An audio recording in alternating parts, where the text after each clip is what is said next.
ग्रहण करते हैं, अपवित्र वस्तु ही ग्रहण करते हैं। और वो जो भी प्रेत कौन बनता है, जो अकाल मृत्यु मरता है या जो आत्महत्या करता है, तो जितनी पीड़ा मरते वक्त उसको होती है ना, जैसे कोई जहर खा ले, कोई फांसी लगा ले, कोई आग लगा ले, कोई कहीं नदी में डूब जाए, जितनी पीड़ा प्राण निकलते समय जितना वो तड़पता है ना, उतनी पीड़ा उसे मरने के बाद लगातार होती ही रहती है। और उसी पीड़ा में, उसी बेग में वो घूमता रहता है कि मेरी पीड़ा का कोई हरण कर ले। और ऐसे वो व्याकुल होकर घूमते रहते हैं, भूत प्रेत घूमते रहते हैं। और ऐसे में जब उनकी छाया किसी पे पड़ती है तो वो डर जाता है। लोग कहते ना कि हम डर गए, तो वो डराता नहीं है, वो खुद इतनी पीड़ा में है कि उसकी छाया पड़ते आप डर जाते हो।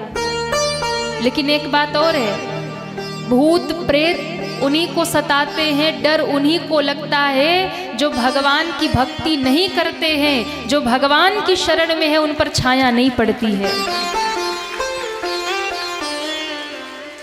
कई बार लोग कहते हैं ये भूत प्रेत सब अंधविश्वास है। नहीं, अरे नहीं है। योनियां बताई गई हैं भूत प्रेत की, होते हैं नहीं होते। कई बार लोग कहते महाराज आप बताइए भूत प्रेत होते हैं? होते हैं। नहीं होते तो गोस्वामी जी क्यों लिखते, भूत पिशाच निकट नहीं आवे, महावीर जब नाम सुनावे। है तब तो लिखा है। तो ये खुद व्याकुल होते हैं। अब गोस्वामी जी जब अपवित्र जल उस वृक्ष में रोज डालते थे ना, तो इसको बड़ी तृप्ति मिली, बड़ा खुश हुआ, प्रकट हो गया। कहता है मांग लो क्या चाहिए, मैं तुम पे बड़ा खुश हूं। गोस्वामी जी ने कहा कि हमें कुछ नहीं चाहिए, पत्नी को छोड़ करके घर बार त्याग करके मैं निकला हूं। बोले नहीं, मैं बहुत खुश हूं, कुछ देना चाहता हूं। तो बोले राम जी का दर्शन करा दो। प्रेत हंसा। प्रेत ने कहा कि यदि उनका दर्शन करा सकता तो मैं प्रेत क्यों रहता। मैं प्रेत उनका दर्शन कैसे करा सकता हूं? भगवान का दर्शन ही करा सकता तो मैं खुद ना धन्य हो जाता दर्शन करके। लेकिन एक बात है, क्या उनका तो दर्शन नहीं करा सकता, यानी राम जी का, भगवान का नाम भी नहीं ले रहा, उसे जलन हो जाएगी। कहता है कि मैं राम का दर्शन तो नहीं करा सकता, लेकिन उनके चरणों में जो गदा लेकर बैठे रहते उनका दर्शन जरूर करा सकता हूं। उनका पता आपको बता सकता हूं। गोस्वामी जी ने कहा गदा लेकर हनुमान जी कहते प्रेत भागा, क्योंकि भूत पिशाच निकट नहीं आवे। हनुमान जी का कोई नाम ले ले तो वो रह नहीं सकते पास। महावीर जब नाम सुना, जैसे ही कहा हनुमान जी, प्रेत गायब हो गया। गोस्वामी जी देखे कहाँ चला गया, फिर प्रकट हुआ, दूर जाके खड़ा हुआ। गोस्वामी जी ने कहा अभी तो तुम कह रहे थे दर्शन कराऊंगा, आप भाग रहे हो। बोले जिनका नाम ले रहे हो ना, उनका नाम लोगे तो हम दूर ही भागेंगे, पास नहीं रह पाएंगे आपके। अच्छा ठीक है, मैं नाम नहीं लेता हूं, तो बताओ उनका दर्शन कहाँ होगा? प्रेत ने कहा देखो, फिर पास आ गया।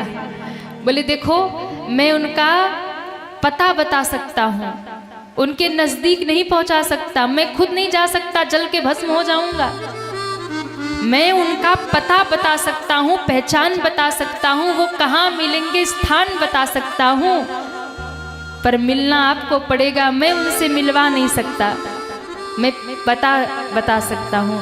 गोस्वामी जी बड़े प्रसन्न हुए। आहा, हनुमान जी का पता एक प्रेत बता रहा है, बताओ भैया नोट कर ले हम कौन से स्थान पे मिलेंगे हनुमान जी। प्रेत ने कहा जाओ, गंगा के उस पार 80 घाट पर रोज कथा होती है। एक महात्मा राम कथा सुना रहे हैं और कथा सुनने के लिए बड़े भीड़ आ रही है, लोग आ रहे हैं, लेकिन उस बड़ी भीड़ में एक सच्चे श्रोता भी आकर बैठते हैं। वही है गदाधारी जिनका तुम नाम ले रहे हो ना, वही हनुमान जी। कहाँ बैठेंगे, कब आएंगे, कहाँ उनकी पहचान यही है कि सबसे पहले आएंगे। मैंने आपको कहा था ना, श्रोता का लक्षण है कि जो सबसे पहले कथा में आए और सबसे बाद में जाए। सबसे पहले आएंगे और कथा बैठकर सुनेंगे। कहाँ सुनेंगे, कहाँ आगे नहीं, वो तो राम जी के परम भक्त हैं, उनको तो आगे बैठना चाहिए। कहा यही तो भूल है, सबसे पीछे बैठेंगे। अच्छा, सबसे पीछे भी कहाँ बैठेंगे, कोई अच्छे स्थान पर नहीं बैठेंगे। फिर सबसे पीछे एक कूड़े का ढेर है, कचरे का ढेर है, उसी पे जाके बैठेंगे।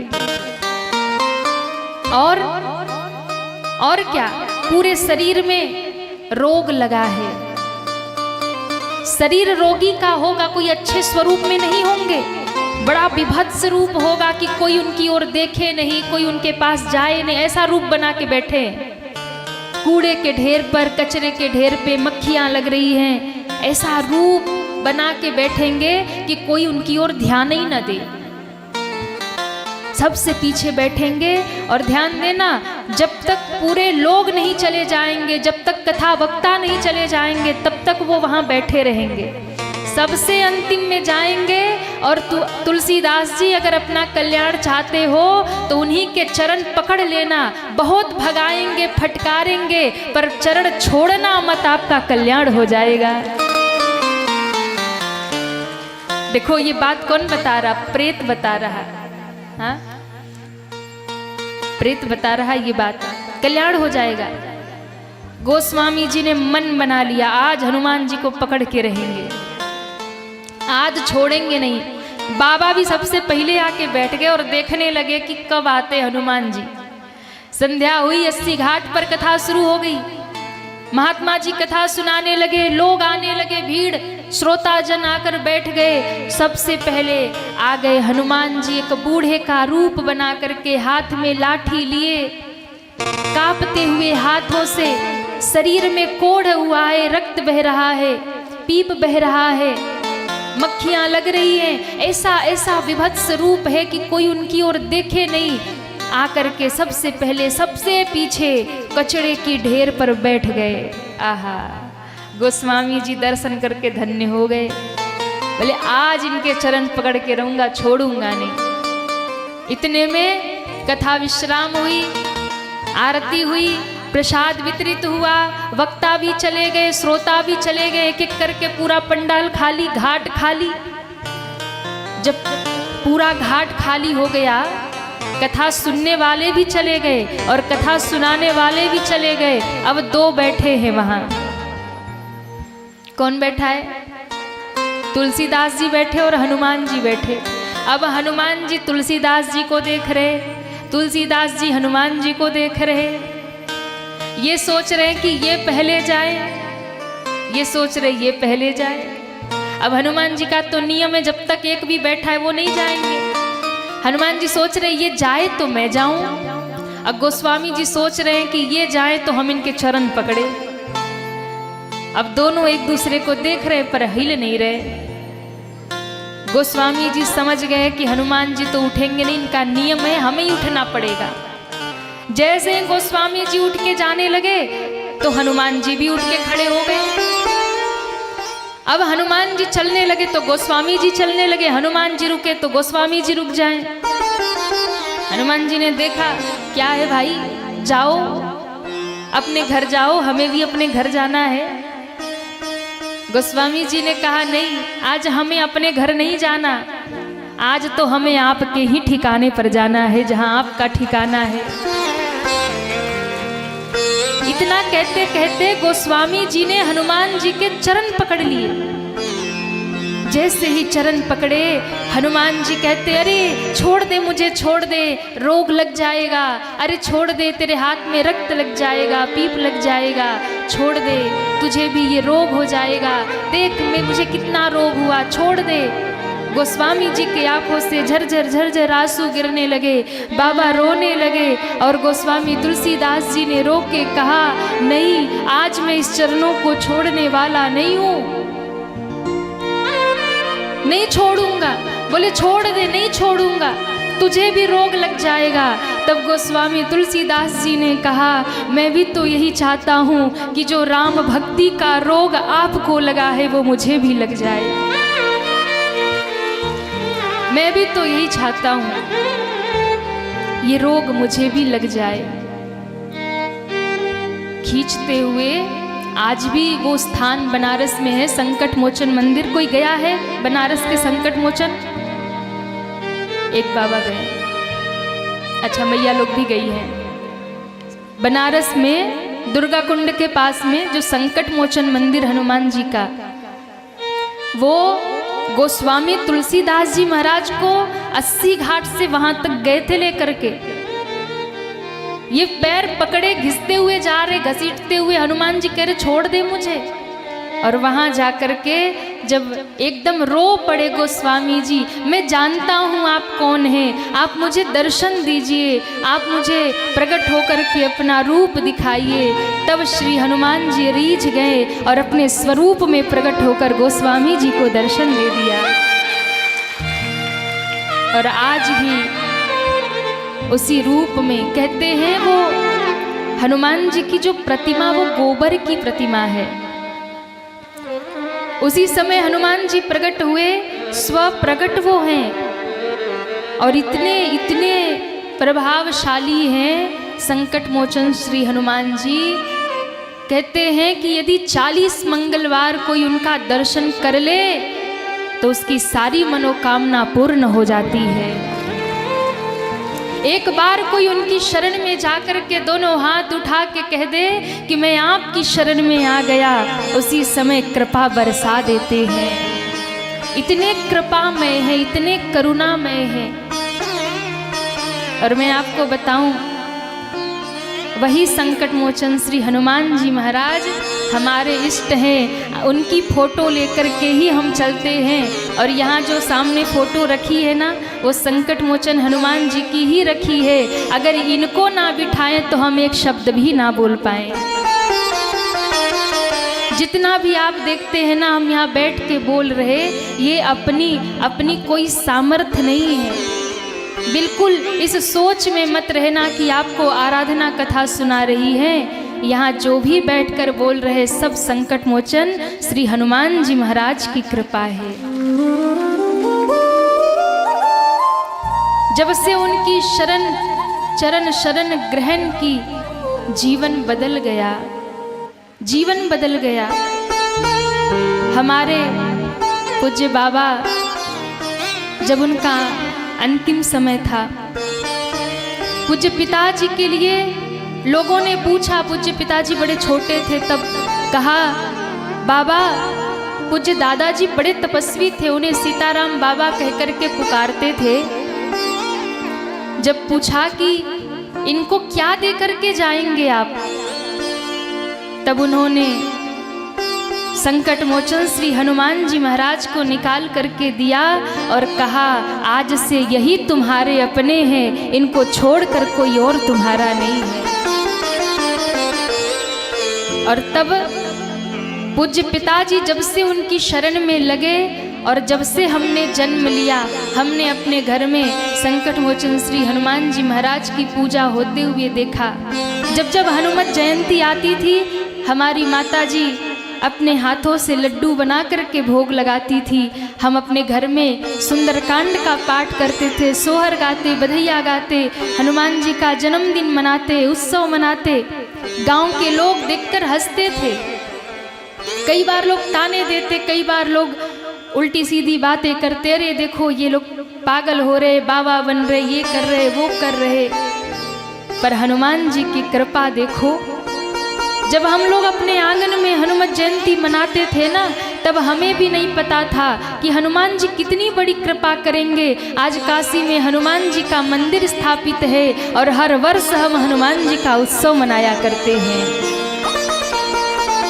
उस समय ये नहीं पता था कितनी कृपा हनुमान जी करते हैं। उस समय ये नहीं पता था कि जिस उत्सव को अपने आंगन में हम इतने छोटे रूप में मनाते हैं, कल वो उत्सव इतना बृहद आ जाएगा कि दूर दूर से भक्त आएंगे और बनारस में हनुमान जी का उत्सव मनाएंगे। काशी आश्रम पे जितने भी भक्त वहाँ से दीक्षा लिए हैं, मंत्र लिए हैं, जितने भी भक्त वहाँ से जुड़े हैं, वर्ष में 2 बार उत्सव होता है। एक तो हनुमत जयंती पर होता है, ये चैत पूर्णिमा नवरात्रि के बाद हनुमान जी का उत्सव, और दूसरा उत्सव गुरु पूर्णिमा पर मनाया जाता है। पर इस वर्ष जो चैत पूर्णिमा का उत्सव है वो बहुत संक्षेप में मनाया जाएगा, भक्तों को आमंत्रित नहीं किया जाएगा, क्योंकि आप सब जानते हैं ये कथा जिसकी वजह से आगे बढ़ी। पूज्य हमारी दादी माँ का शरीर जब शांत हुआ, वैकुंठवास हुआ, तो इस वर्ष सारी विधियां, पूजा पाठ सब होगा, अनुष्ठान होगा, लेकिन उत्सव जो होता था प्रत्येक वर्ष, इस वर्ष उत्सव को स्थगित किया गया है। गुरु पूर्णिमा का उत्सव आषाढ़ महीने में होगा, आषाढ़ पूर्णिमा गुरु पूर्णिमा का उत्सव मनाया जाएगा, पर चैत पूर्णिमा का उत्सव इस वर्ष संक्षिप्त रूप में केवल अनुष्ठान रूप से, अनुष्ठानिक रूप से ही किया जाएगा। लेकिन अगले वर्ष पुनः धूमधाम से हनुमान जी का उत्सव मनेगा, और प्रत्येक वर्ष मनता ही रहेगा। इस वर्ष भी मनेगा, पर उतने उत्साह के साथ में वो उत्सव नहीं होंगे जैसे हर वर्ष होते थे। तो इतनी कृपा हनुमान जी ने बरसाई, और कृपा का अनुभव जीवन में हमने किया है। इतनी कृपा बरसाई है। हम तो वो थे जो बोलना भी न जानते थे, पर श्री हनुमान जी ने इतनी कृपा कर दी कि आज व्यासपीठ पर बिठा दिया और उनकी कथा गा रहे हैं। ये मेरे बाबा की कृपा है, ये मेरे श्री हनुमान जी की कृपा है। जब से इनकी शरण ग्रहण की तब से जीवन बदल गया। मैं आपको भरोसे से कहती हूँ कि यदि आपने प्रभु के चरण को पकड़ लिया है और उनकी शरण में है, तो दुनिया में कहीं भटकने की जरूरत नहीं है। थोड़ी देर होगी, पर जब कृपा बरसेगी तो ऐसी बरसेगी कि आप जैसा सौभाग्यशाली दुनिया में कोई और ना होगा। ये हम अपने जीवन का अनुभव आपसे कह रहे हैं। इस व्यासपीठ पर बैठकर कह रहे हैं श्री हनुमान जी की कितनी कृपा है कि हम अबोध बालकों को, हमको पूज्य महाराज श्री को बाल्यावस्था से, बचपन से दोनों भाई बहन उनकी कथा गाने लगे, भक्ति के मार्ग में चलने लगे। दोनों भाई बहन श्री हनुमान जी को साथ में लेकर के सनातन धर्म की ध्वजा पूरे भारत में लहरा रहे हैं। ये हनुमान जी की कृपा है। गोस्वामी तुलसीदास जी ने जब चरण पकड़े, दर्शन दिया, बाबा कहते हैं आज मैं धन्य हो गया।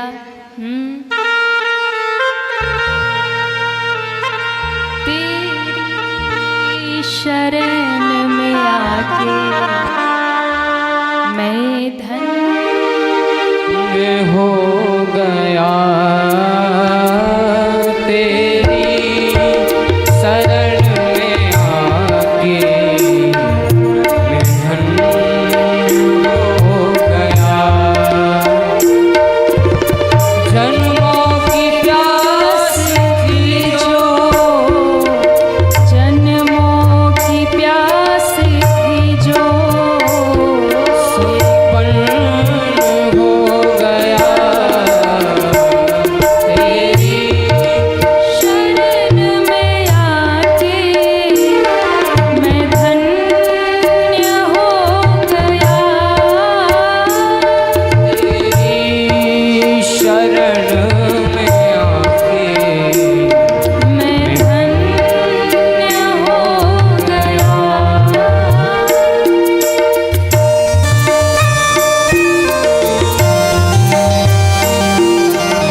भगवान की शरण जब आप ग्रहण कर लेंगे ना, किसी गुरु की शरण जब आप ग्रहण कर लेंगे, उसी दिन से जीवन में धन्यता प्रारंभ हो जाएगी।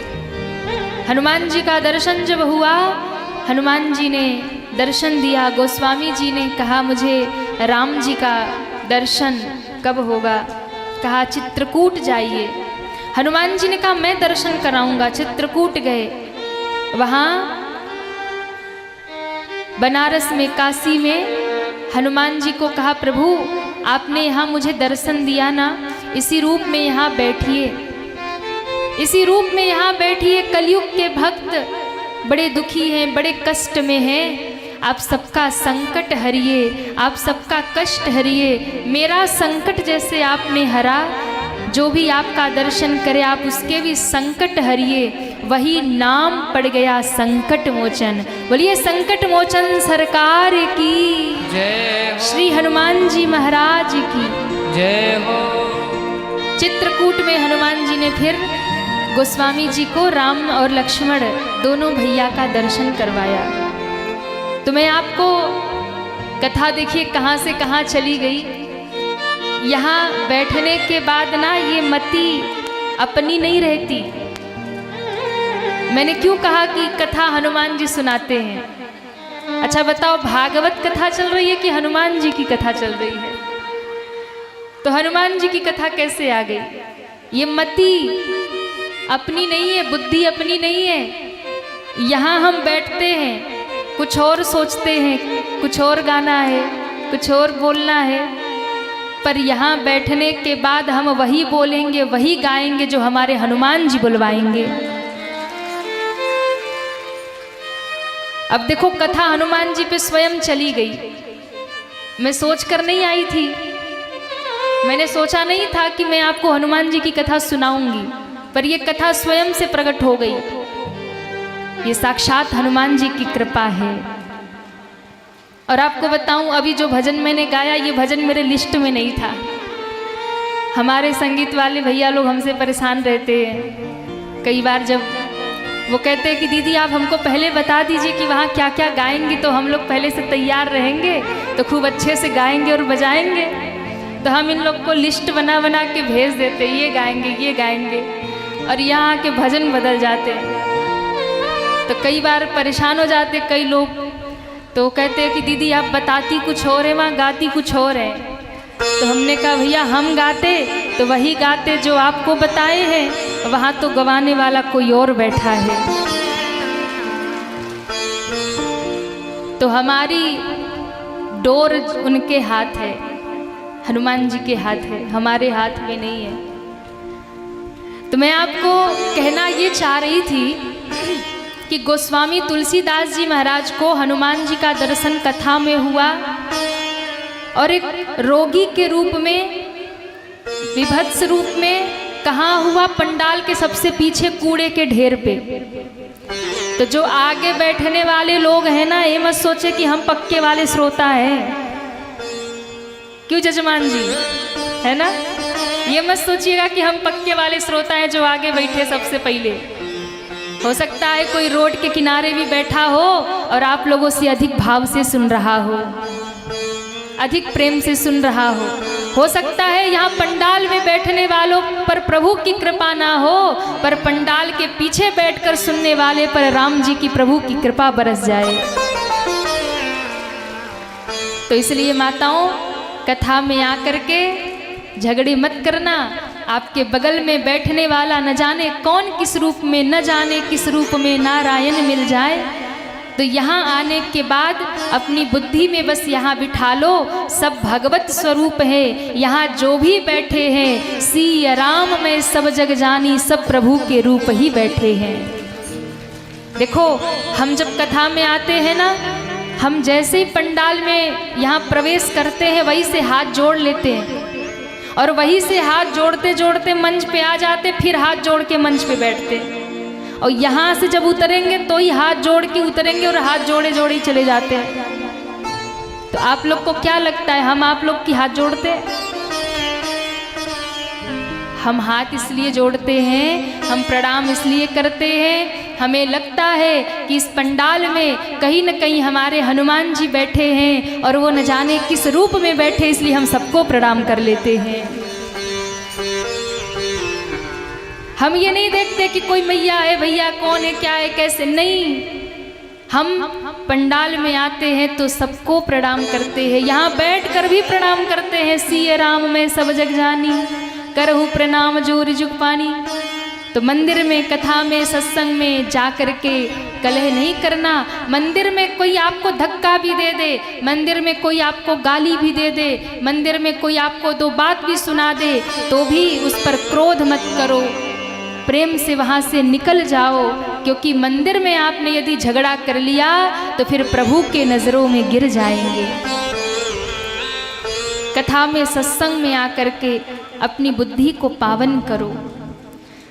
तो मैं आपको निवेदन कर रही थी, कथा कहाँ थी? कथा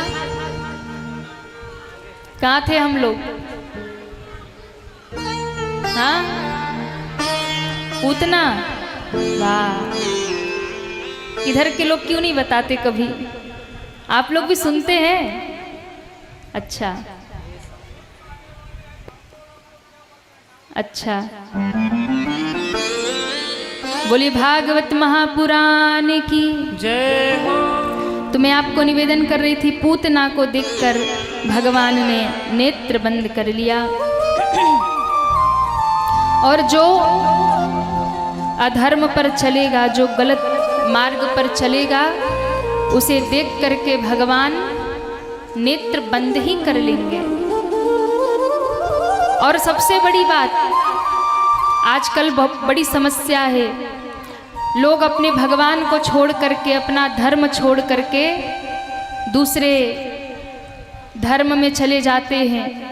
थोड़े से लालच में, थोड़े से धन के लिए लोग अपना धर्म छोड़ देते हैं। ध्यान रखिएगा, जिस धर्म में जन्म लिया है उसी धर्म में मरना स्वीकार करिए, पर किसी और के सामने सर मत झुकाइए। आप कितने सौभाग्यशाली हैं कि भगवान ने आपको सनातनी बनाकर भेजा है, आपको भगवान ने अपना भक्त बनाकर भेजा है। आप कितने सौभाग्यशाली हैं। सनातन धर्म जैसा कोई धर्म दुनिया में नहीं है। जिस सनातन धर्म में ये सिखाया गया कि सारी सृष्टि ही अपना परिवार है, ऐसा महान धर्म कौन हो सकता है। पर ऐसे सनातन धर्म का जो त्याग करते हैं ना, जन्मों जन्मों तक वो भटकते ही रहेंगे। ध्यान रखना, यदि आप सनातनी बनकर के पैदा हुए हैं तो सनातनी ही मरिए, धर्म मत बदलिए, कहीं और भागकर मत जाइए।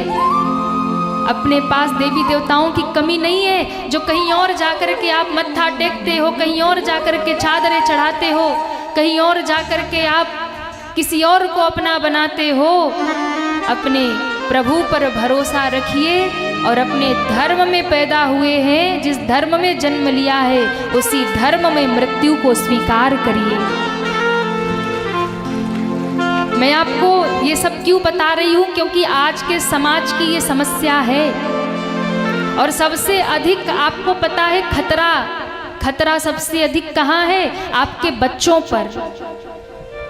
क्योंकि आप अपने बच्चों को धर्म की शिक्षा नहीं दे रहे, आप अपने बच्चों को शास्त्र की शिक्षा नहीं दे रहे, आप अपने बच्चों को संस्कार नहीं दे रहे, आप अपने बच्चों को सनातन धर्म की महिमा नहीं बता रहे। इसलिए आपके बच्चे आपसे विद्रोह करके दूसरे धर्म में जाकर के विवाह कर रहे। ये बहुत जरूरी है। सत्संग, शास्त्र, संत अगर ये ना होते ना तो आज जो भी सनातन धर्म बचा हुआ है ये बचा नहीं रहता। आज यदि सनातन धर्म बचा है, आज यदि मंदिर बचे हैं, आज यदि आप तिलक लगाकर घूम पाते हैं, पूजा पाठ कर रहे हैं, कथा शांति से सुन रहे हैं, तो ये हमारे संतों की ही देन है। ताली धीरे बज रही है आपकी। संत महात्मा नहीं होते ना तो जितने भी आज हिंदू बचे हैं, सनातनी बचे हैं ना, कब के कब बदल गए होते। ध्यान रखना, सबसे अधिक खतरा है आपके बच्चों पर, क्योंकि आपने अपने बच्चों को हर प्रकार की शिक्षा दी है, लेकिन धर्म और शास्त्र की शिक्षा नहीं दी है। दूसरे धर्म के लोग अपने बच्चों को कुछ और पढ़ाएं लिखाएं समझाएं न पढ़ाएं, लेकिन अपने धर्म के प्रति उन्हें सजग करते हैं, अपने धर्म की शिक्षा उन्हें सबसे पहले देते हैं। इसलिए आप भी अपने बच्चों को रामायण पढ़वाइए, गीता पढ़वाइए, भागवत पढ़वाइए, हनुमान चालीसा पढ़वाइए। अपने बच्चों को कथा सत्संग में लेकर जाइए, संतों के चरणों में बिठाइए, ताकि उन्हें पता चले कि हमारा सनातन धर्म कितना महान है। आज मुझे ये सब क्यों कहना पड़ रहा व्यासपीठ से? मुझे ये बोलना नहीं था, पर आज का समय जो चल रहा है इसके लिए अब बोलना जरूरी हो गया है। अब यदि नहीं बोलेंगे तो कब बोलेंगे? आप देखिए, हमारी बेटियां धर्म परिवर्तित कर रही हैं, दूसरे धर्मों में जाकर के विवाह कर रही हैं। ये कितना शोचनीय विषय है। माता पिता से विद्रोह कर ले रही हैं, दूसरे धर्म में जाकर के धर्म बदल करके विवाह कर रही हैं, और बाद में क्या होता है उनके साथ? सारी दरिंदगी की हदें पार की जाती है और बाद में उन्हें मौत के घाट उतार दिया जाता है। माता पिता रोते हैं, लेकिन ऐसा हो क्यों रहा है? क्योंकि अपने बच्चों को आपने धर्म की शिक्षा नहीं दी है, आध्यात्म की शिक्षा नहीं दी है, अपने सनातन धर्म का महत्व नहीं समझाया है। मैं इस व्यासपीठ से भारत की समस्त बहन बेटियों से यही निवेदन करूंगी, यदि आप अपने धर्म को धोखा दे रहे हैं, यदि आप सनातनी होकर के किसी और धर्म में जाकर के परिवर्तित हो रहे हैं, तो ध्यान रखना, ना धरती मिलेगी ना आकाश मिलेगा, जन्मों जन्मों तक ऐसे भटकते ही रहोगे। इस जन्म में जो दुर्दशा होगी वो तो होगी ही, और फिर कब कहाँ कैसे मार दिए जाओगे इसका भी कोई भरोसा नहीं है। मैं माताओं से भी विशेष आग्रह करूंगी, अपनी बेटियों को सनातन की शिक्षा दीजिए, अपनी बेटियों को सनातन धर्म का अस्तित्व उनका बताइए कि क्या है। अभी बहुत सारी घटनाएं हमारे बीच में चल रही है। एक फिल्म आई थी द केरला स्टोरी, उसमें दिखाया गया कि जैसे केरला की जो बेटियां थी हॉस्टल में पढ़ने जाती हैं, दूसरे धर्म की लड़कियों ने बहकाया फुसलाया, उन्हें सनातन धर्म को नीचा दिखाया, और उन्होंने अपने धर्म को ऊंचा बताया, और अंत में उन्होंने उस धर्म को स्वीकार कर लिया। दूसरे धर्म में माता पिता से ऐसा ब्रेन वॉश कर देते हैं, ऐसी बुद्धि बदलते हैं, बहकाते हैं कि वो माता पिता जो पाल पोस कर बड़ा करते हैं, जन्म देते हैं, दुख और सुख सब देखते हैं, वही माता पिता दुश्मन बन जाते हैं, और माता पिता से विद्रोह करके वो दूसरे धर्म में चली जाती है। अभी एक फिल्म आई थी, उसे देखकर नहीं जगे, दूसरी फिल्म आई, उसे भी देखकर नहीं जगे, और घटनाएं तो इतनी हो रही है फिर भी नहीं जग रहे हैं, और नहीं जगेंगे तो ऐसे ही पतन होता रहेगा। ध्यान रखिएगा, कहीं टुकड़ों में काट करके फ्रिज में भर दी जाएंगी, कहीं सूटकेस में काट करके भर दी जाएंगी, कहीं गोली मार दी जाएंगी। बहुत घटना होती आ रही है, देखते आ रहे हैं, लेकिन फिर भी बुद्धि नहीं बदल रही है। क्यों नहीं बदल रही है? क्योंकि आपने उन्हें सनातन की शिक्षा नहीं दी है। वो अपने आंखों के सामने घटना देख रही है, एक दो नहीं हजारों घटनाएं हो रही हैं, लेकिन फिर भी वो उसी में भाग के जा रही हैं, क्योंकि आपने अपनी बेटियों को बताया ही नहीं कि उनका सनातन धर्म क्या है। दूसरे धर्म में एक स्त्री को या एक कन्या को क्या माना जाता है? केवल अबला, दुर्बल, उन्हें एक वस्तु समझा जाता है, उन्हें केवल भोग्या समझा जाता है। पर एक सनातन धर्म ऐसा महान है जिस धर्म में बेटियों को देवी कह करके, दुर्गा कह करके पूजा जाता है। कितना अंतर है, क्यों नहीं बताते आप अपनी बेटियों को? सनातन धर्म में एक नारी का जितना सम्मान है उतना किसी और धर्म में नहीं है। जितनी स्वतंत्रता, जितना सम्मान सनातन नारियों का करता है उतना कोई और धर्म नहीं करता। अपनी बेटियों को समझाइए, उन्हें बताइए है तो रानी लक्ष्मीबाई बनो, बनना ही है तो सीता बनो, बनना ही है तो रानी पद्मावती बनो, बनना ही है तो देश और राष्ट्र के लिए कुछ अच्छा करके दिखाओ, बन के दिखाओ। ये लव जिहाद जो चल रहा है ना, इसके खिलाफ खड़े होइए, अपने बच्चे और बच्चियों को सजग करिए, नहीं तो आपके घर की भी बहन बेटियां उन जिहादियों के हत्थे चढ़ जाएंगी। मैं आज इसलिए कह रही हूँ, एक आप लोगों ने भी सुना होगा, ये मध्य प्रदेश की एक वो बेटी थी मोनालिसा, महाकुंभ में माला बेचने गई थी, फेमस हो गई वहाँ पे, फिल्म में काम मिलने लगा। पिता भी सोचा कि चलो पूरा परिवार गरीब है, कम से कम एक बेटी आगे बढ़ जाए, आज इतना वायरल है, उसका नाम है, तो परिवार की भी स्थिति सुधर जाएगी। पिता लेकर के उसे कहाँ कहाँ नहीं गया, मुंबई में गया, हर जगह जहाँ जहाँ उसे ऑफर आते हर जगह लेकर के पिता जाता, पर जिहादी पीछे पड़ गए। 6 महीना पहले फेसबुक पे दोस्ती हो गई, दोस्ती तो ठीक थी पर उनका जो टारगेट है वो तो पूरा करेंगे ही ना।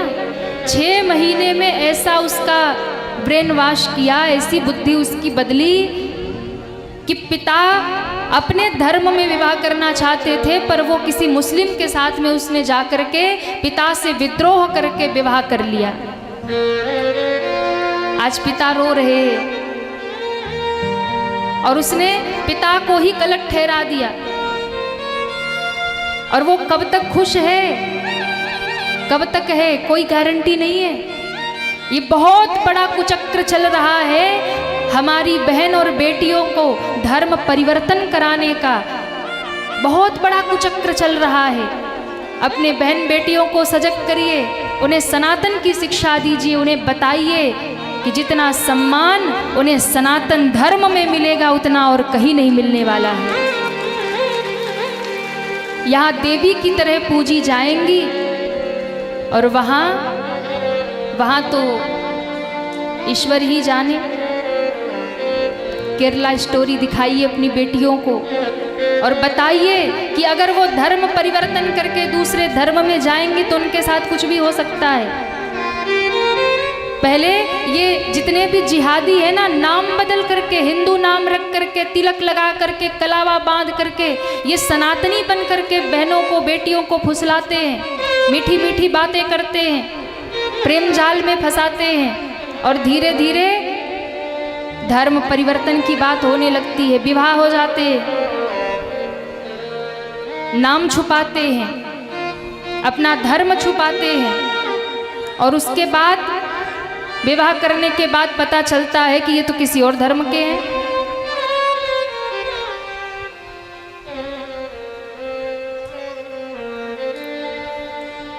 बाद में पता चलता है कि ये किसी और धर्म के हैं, और उसके बाद जब ये पता चलता है कि किसी और धर्म के हैं तो फिर वो कहते धर्म परिवर्तन करो। धर्म परिवर्तन नहीं करती है तो हर प्रकार से प्रताड़ित करते हैं। नहीं धर्म परिवर्तन किया तो अंत में मार दी जाती हैं, हत्या कर दी जाती है, टुकड़ों में काट करके कभी फ्रीज में भर देंगे, कभी सूटकेस में फेंक आएंगे। इसलिए जगाइए।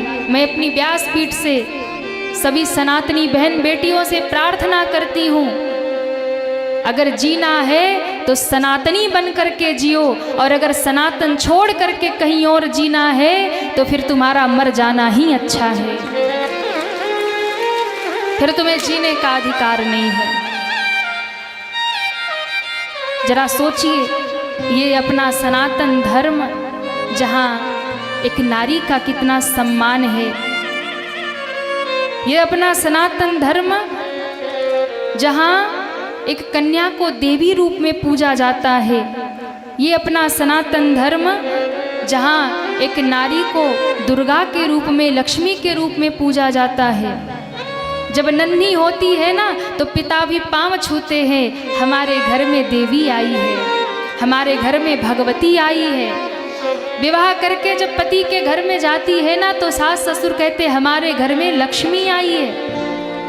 ऐसा सम्मान, ऐसा आदर, ऐसा देवी का भाव किसी और धर्म में नहीं है, जहां आपको देवी, दुर्गा, भगवती और लक्ष्मी कहा जाता हो।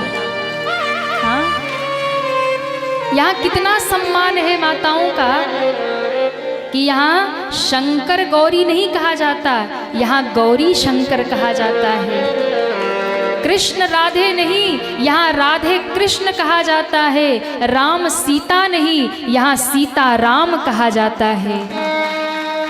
और ऐसे सर्वोच्च अपने सनातन को त्याग करके जो कहीं और जा रहे हैं, उन्हें सनातन को समझना चाहिए, अपने धर्म को समझना चाहिए। विचार करिएगा मेरी इस बात पर और सोचिएगा जरूर। मैं इस व्यासपीठ से निवेदन करती हूँ, बहन बेटियों को अपने अस्तित्व को समझो, अपने स्वरूप को समझो। तुम सनातनी हो, तुम सीता की स्वरूपा हो, तुम मांडवी उर्मिला अनसुईया की स्वरूपा हो, तुम महारानी लक्ष्मीबाई हो, महारानी पद्मावती हो। अपने मान को, अपने अस्तित्व को यूं ही समाप्त मत करो। मैं व्यासपीठ से निवेदन करती हूँ। पूतना ने भगवान को जहर पिलाया, भगवान ने जहर का पान किया और पूतना को भगवान ने समाप्त कर दिया। बोलिए पूतना मर्दन भगवान की जय हो। पूतना को समाप्त कर दिया भगवान ने और उसे माँ की गति प्रदान कर दी। और फिर कथा आती है, एक और असुर आया जिसका नाम है शकटासुर। भगवान ने उसका भी उद्धार किया। तृणावर्त नाम का एक असुर आया और कहते हैं कि आंधी का रूप लेकर, बवंडर का रूप लेकर आया, भगवान को उड़ा करके ले गया। भगवान को जब लेकर के गया तो भगवान ने अपना स्वरूप भारी कर लिया, बढ़ा लिया। भगवान ने जब अपना स्वरूप बढ़ाया, भारी किया, पत्थर जैसे, तो उस असुर ने कहा कि ऐसा लगता है कि मैं कोई भारी पत्थर उठा लाया। भगवान हंसे। भगवान कहते देखो, एक मेरा भक्त होता है जो पत्थर में भी प्रभु का दर्शन करता है, और ये है राक्षस जो भगवान को ही पत्थर बता रहा है। हाँ भैया, भगवान को देखने के लिए तो दृष्टि चाहिए। जिसके पास भक्त की दृष्टि होगी ना, वो कंकड़ में भी शंकर का दर्शन कर लेगा, पत्थर में भी भगवान का दर्शन कर लेगा।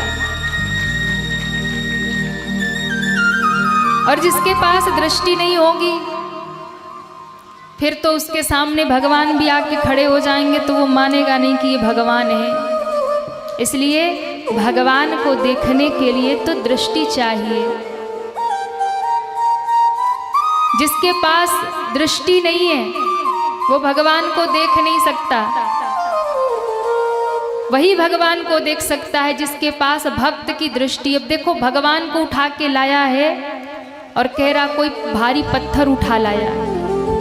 भगवान ने कहा कि तू इतना मूर्ख है, स्वयं कृष्ण को उठा कर लेकर आया और कहता पत्थर उठा लाया। तेरी बुद्धि पत्थर वाली है, सो पत्थर पे ही गिरा के समाप्त कर दिया।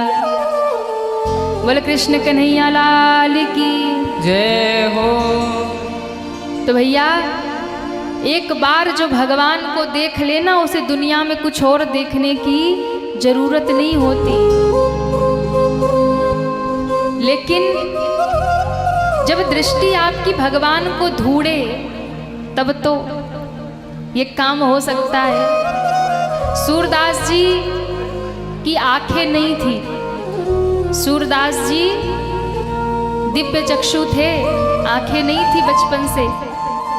बिहारी जी के मंदिर में रोज जाते थे, आरती होती थी, इनको दिखता नहीं था फिर भी जाते थे। लोग नृत्य करते भाव में आकर के तो कभी इनके हाथ पे कभी पांव पे गिर जाते, चोट आती। एक दिन किसी ने कहा, बाबा तुम्हें तो दिखाई नहीं देता, मंदिर में क्यों आते हो? तुम्हें तो भगवान का दर्शन भी नहीं होता, आंखें है नहीं, मंदिर में आते क्यों हो? गिर जाते हो, चोट लग जाती है, कोई तुम्हारे ऊपर किसी के हाथ पांव पड़ जाते हैं। सूरदास जी ने बड़ी सुंदर बात कही।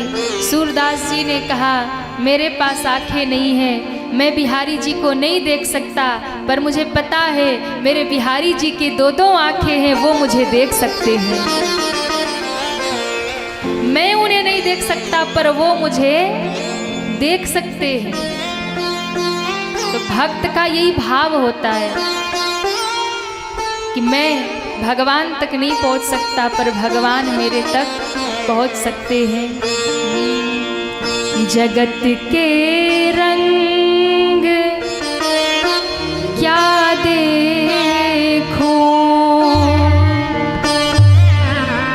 जगत के रंग क्या देखूं, तेरा दीदार काफी है। जगत के रंग क्या देखूं, तेरा दीदार काफी है।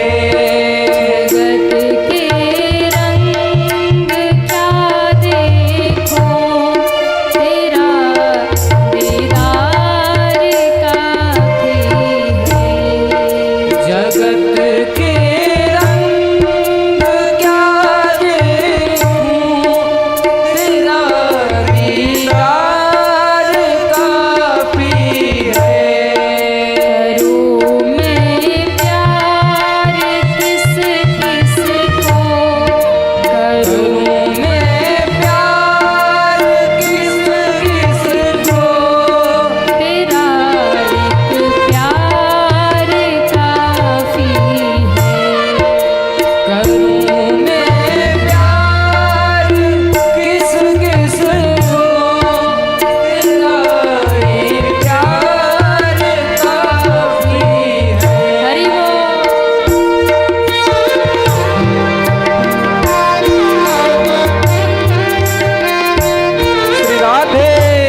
भागवत महापुराण की जय हो।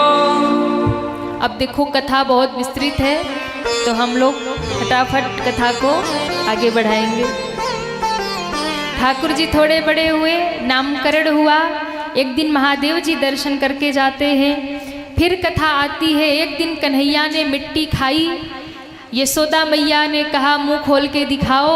भगवान ने मुख खोला तो मिट्टी तो नहीं दिखी, पूरे ब्रह्मांड का दर्शन भगवान के मुख में हो गया।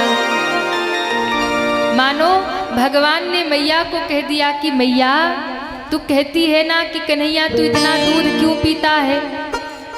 दूध जब ठाकुर जी पीते तो पीते ही रहते, पीते ही रहते, पीते ही रहते।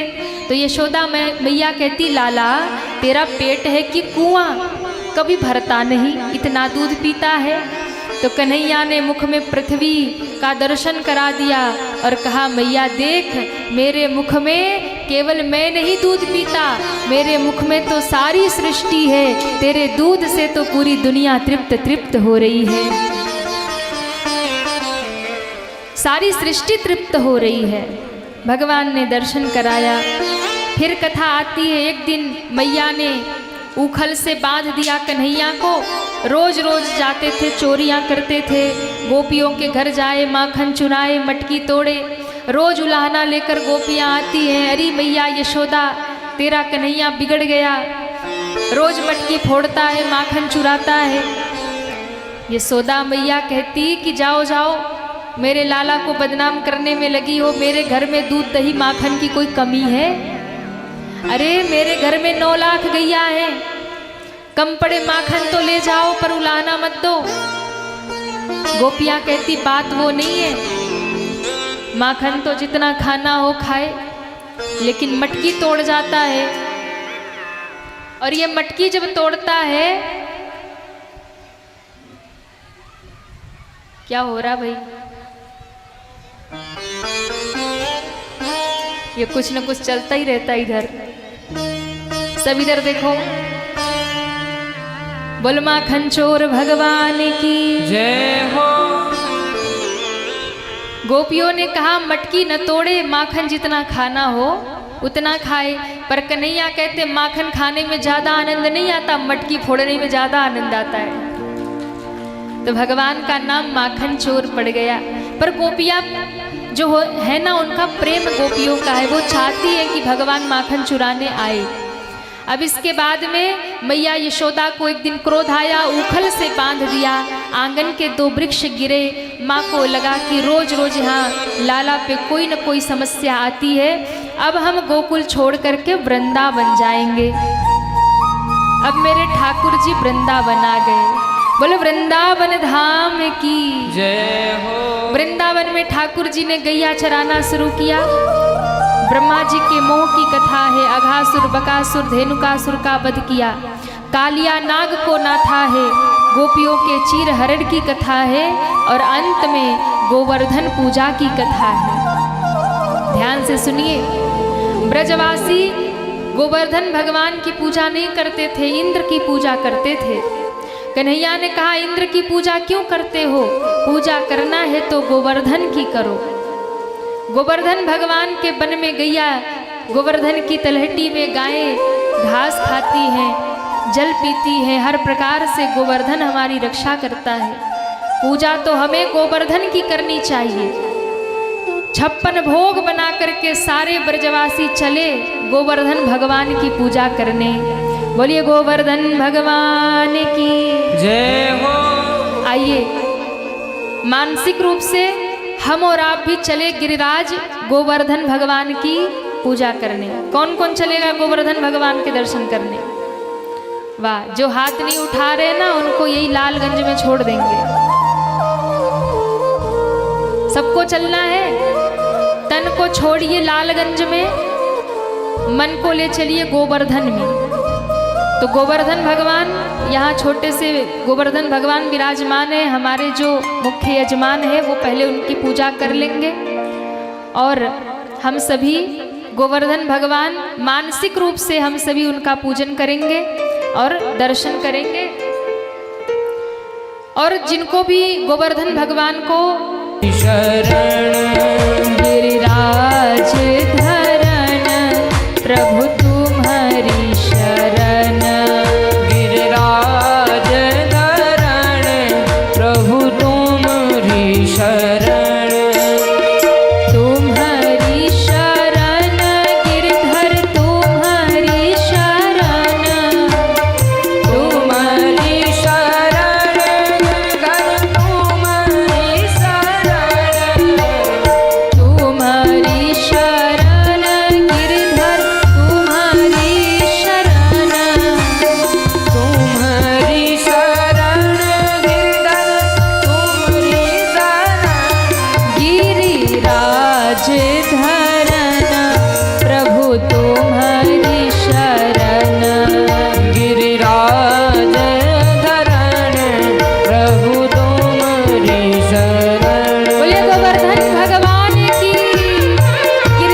शरण, प्रभु तुम्हारी शरण।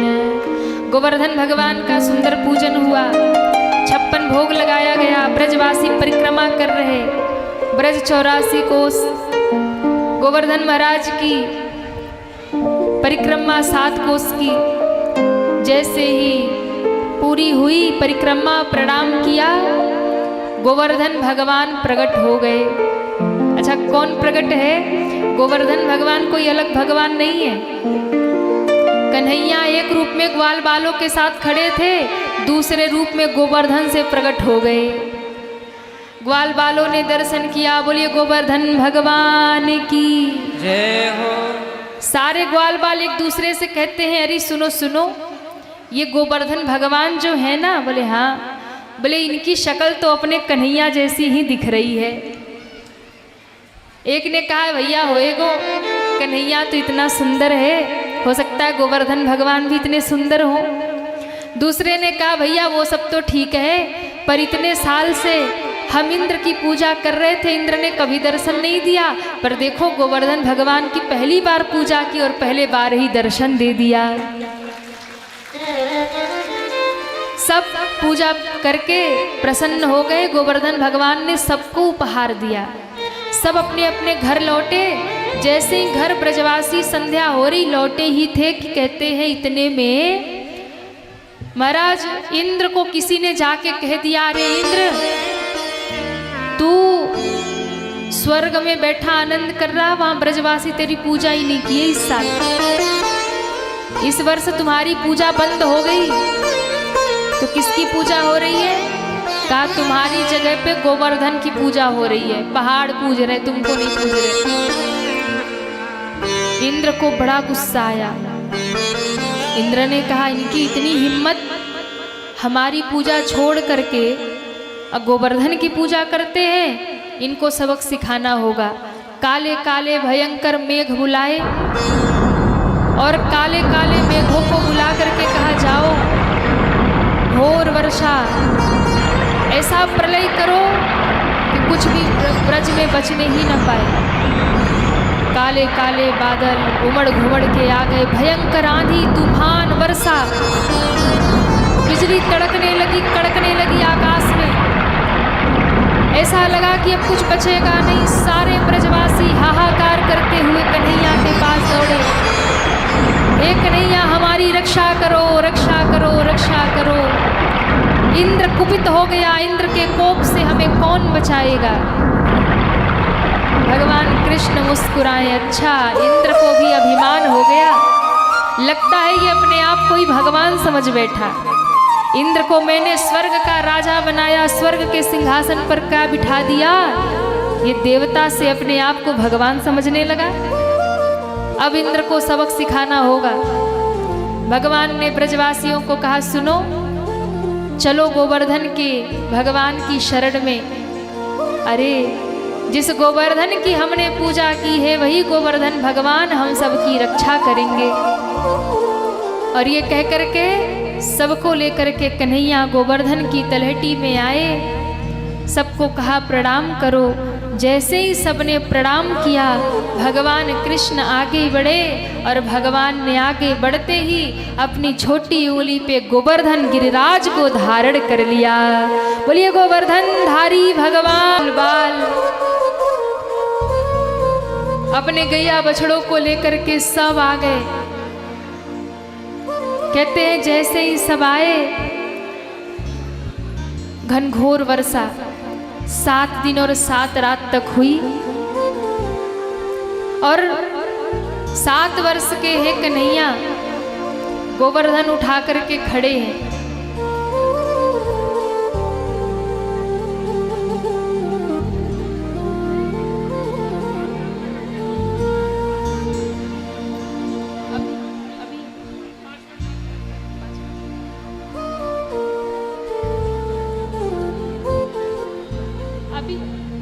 अभी करना तो भी करवा दो।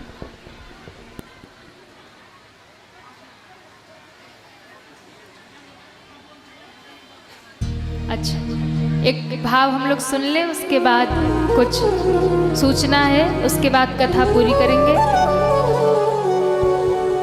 बोलिए गोवर्धनधारी भगवान की जय। श्री राधे। हरि कन्हैया मेरो बारो, हेरी लाला मेरो बारो, जय श्री राधे। के नख पे के नख पे के नख पे गिरवर लीनो धार, कन्हैया मेरो बारो, नख पे गिरवर लीनो धार, कन्हैया मेरो बारो, कन्हैया मेरो बारो, तेरी लाला मेरो बारो, कन्हैया मेरो बारो, के नख पे के नख पे गिरवर लीनो धार, कन्हैया मेरो बारो, नख पे गिरवर लीनो धार, कन्हैया मेरो बारो।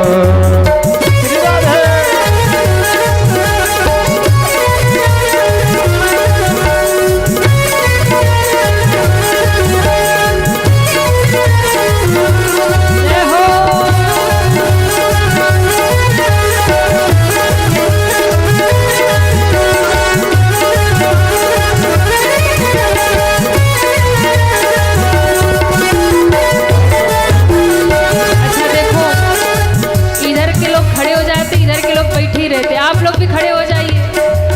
हरि बोल।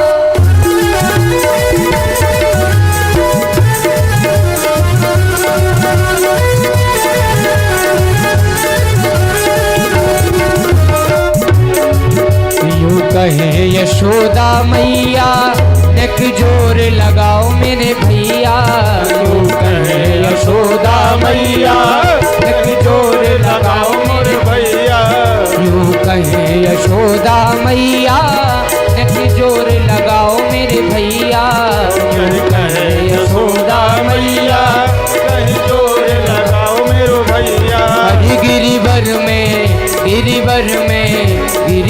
में बोझ अपार, कन्हैया मेरो बारो, नख पे गिरिवर लीनो धार, कन्हैया मेरो बारो।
लाला की नरम कलैया, कहीं मुड़ ना जाए अखी भैया, लाला की नरम कलैया, कहीं मुड़ न जाए मोरे भैया, लाला की नरम कलैया, कहीं मुरक न जाए अखी भैया, लाला की नरम कलैया, कहीं मुड़ न जाए भैया। अरे ये कैसे अब कैसे ये कैसे झेले भार, कन्हैया मेरो बारो, नख पे गिरवर लीनो धार, कन्हैया मेरो बारो, नख पे गिरवर लीनो धार, कन्हैया मेरो बारो।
नख पे गिरवर धर लीनो, जब को इंद्र ने कीनो।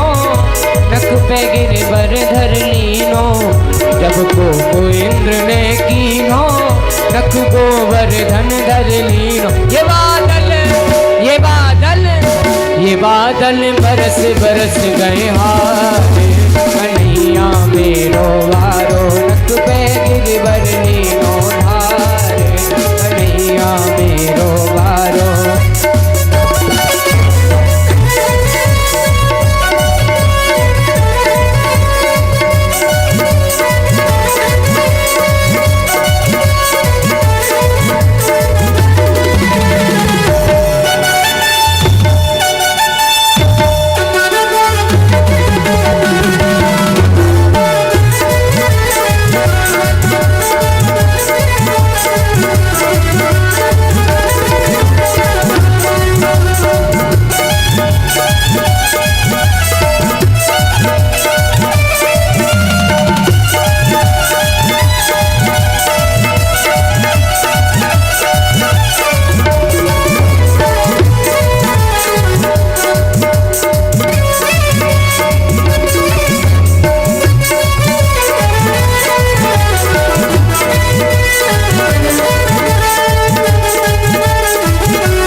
श्री राधे। बोले गिरिराज महाराज की। जो जहाँ खड़े वहीं बैठ जाएं, सभी यथास्थान पे तुरंत विराजमान हो जाएं।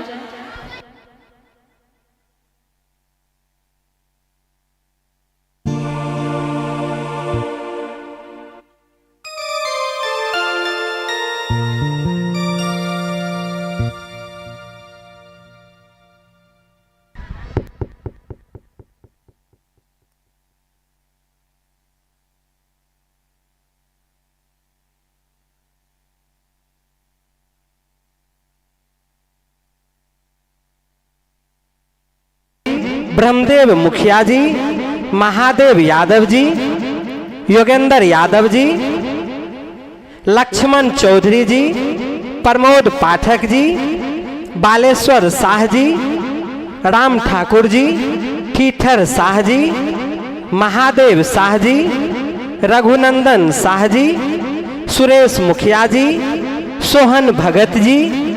आप सभी से आग्रह है कि मंच की ओर आने की कृपा करें। और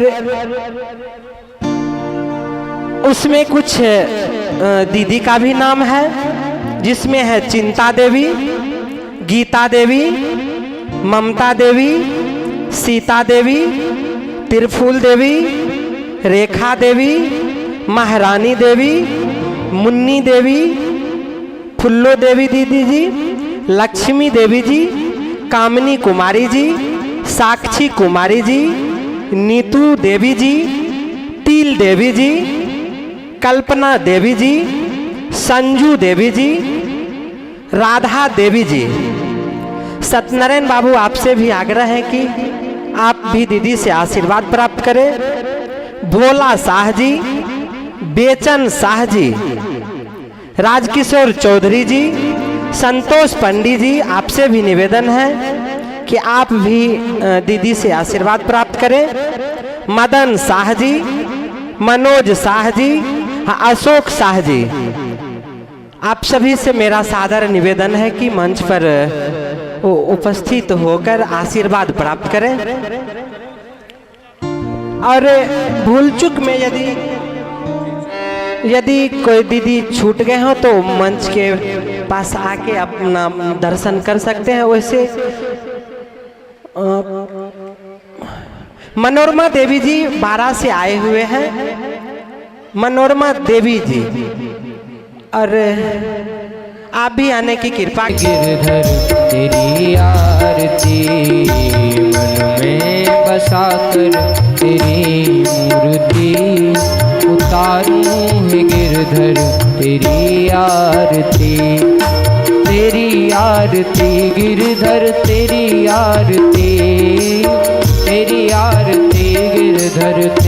आरती, मन में बसा कर तेरी मूर्ति, उतारूं है गिरधर तेरी आरती।